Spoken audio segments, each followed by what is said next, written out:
Yesirika ngusuze kandi nkwifurize gukomeza kugira ibihe byiza kuri wowe udahwema kugenda ubana natwe mu makuru tugenda tubagezaho umunsi ku wundi.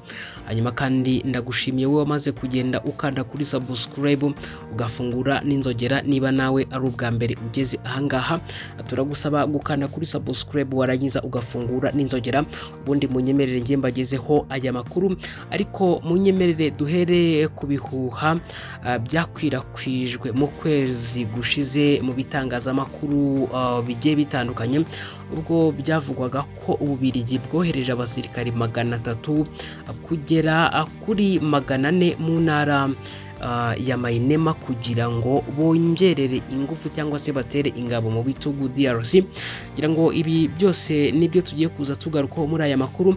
Hanyuma nubwo Ububiligi bwabanje kugenda buhakana ko nta gisirikare kiri mu burasirazuba bwa Repubulika Iharanira Demokarasi ya Kongo, hagaragaye amakuru mashya yerekana ko izi ngabo z'Ababiligi zagize uruhare runini mu kurwanya umutwe wa M23 AFC Alliance Fleuve Congo. Mu kwezi gushize nibwo nari maze kukubwira ko hari ibihuha byagiye bikwirakwizwa mu bitangazamakuru bigiye bitandukanye, ubwo byavugaga ko Ububiligi bwohereje abasirikari 300 kugeza kuri 400 mu ntara ya Mainema kugira ngo bongerere ingufu ingabo za DRC. Byagaragaye kandi ko abo basirikari boherejwe mu kigo cya gisirikari cya Rwama giherereye mu mujyi wa Kindu muri Mainema, kandi ko bazanye ibikoresho bya gisirikari birimo tanki n'amadrones z'intambara kugira ngo bashyigikire ingabo za Kongo kurwanya umutwe wa M23. Icyakora Minisitiri w'Ububanyi n'Amahanga w'Ububiligi Maxime yahakanye aya makuru, avuga ko Ikindu hari abasirikari 6 gusa bari mu rwego rwo guhugurwa bayobowe n'ubumwe bw'ibihugu by'Uburayi EU. Icyakora kandi nubwo babyanze ku mugaragaro, Ububiligi bwatakaje abasirikare 8 barwaniraga hamwe na FARDC mu karere ka Walikale mu ntara ya Kivu y'Amajyaruguru gahana imbibi na Mainema, nk'uko byatangajwe n'ikinyamakuru Ijisho ry'ibiyaga bigari. Nubwo Ububiligi bwahakanye ibingibi, bwatakaje abasirikari 8 barwanira hamwe na FARDC mu karere ka Walikale mu ntara ya Kivu y'Amajyaruguru gahana imbibi na Mainema, nk'uko byatangajwe n'ikinyamakuru Ijisho ry'ibiyaga bigari. Muri abo basirikari Serge Jimmy Louis yarashwe ubwo yaratwaye drone kugira ngo agabe ibitero ku birindiro bya M23. Imodoka yitwaje ibirwanisho yari arimwo nayo yaje guhita itwikwa. Mu cyumweru gishize abarwanyi ba M23 muri Walikale bagabweho ibitero byinshi by'indege zitagira abapilote, harimo n'indege yarashe indege ya gisivile ku kibuga cy'indege cya Kigoma hafi ya Walikale mu cyumweru gishize.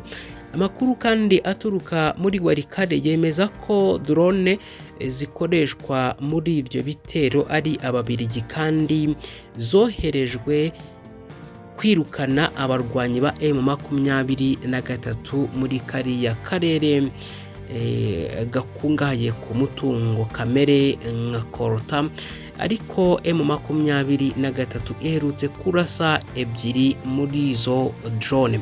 Nubwo kandi Minisitiri Maxime yahakanye ko nta ngabo z'Ababiligi ziri muri ariya makimbirane, birasa nkaho bigaragara ko Ububiligi bufite uruhare runini mu gisirikari muri DRC, cyane cyane mu burasirazuba bw'igihugu.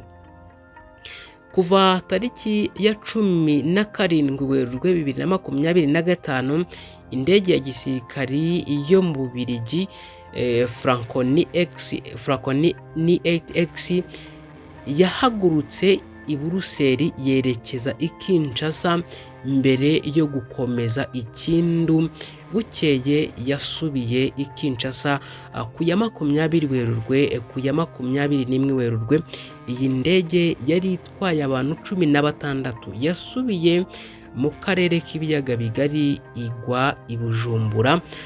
Ubu bigaragara ko Ububiligi, Uburundi na DRC bikorana cyane mu kurwanya umutwe wa M23 haba mu buryo buziguye cyangwa uburyo butaziguye. Byagaragaye ko abasirikari b'Ababiligi boherejwe mu kigo cya gisirikari cya Rwama giherereye mu mujyi wa Kindu muri Mainema. Ububiligi bwabanje guhakana ko nta gisirikari cyari mu burasirazuba bwa DRC.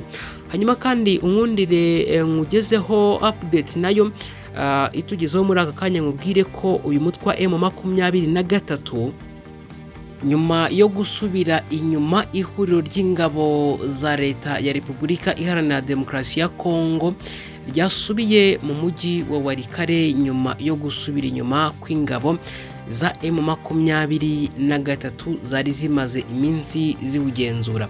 Nijoro ry'ejo kwa gatatu tariki ya 2 Mata nibwo ingabo za M23 zabaga muri Walikale Centre zahavuye zisubira inyuma. Uyu mutwe kandi mu kwezi gushize wari waratangaje ko ugiye kuvana ingabo zawo muri uriya mujyi mu rwego rwo gutanga agahenge ndetse guca inzira yo gukemura amakimbirane ufitanye na leta ya Repubulika Iharanira Demokarasi ya Kongo. Amakuru avuga ko kuri uyu wa gatatu aribwo FARDC n'abarwanyi ba Wazalendo basubiye mu mujyi wa Walikale ndetse no mu nkengero zawo zirimo n'ikibuga gito cy'indege cya Kigoma. Amakuru kandi avuga ko bamwe mu baturage bari barahunze imirwano nabo bongeye gutahuka. Kuwa 22 Werurwe nibwo M23 yari yigaruriye uriya mujyi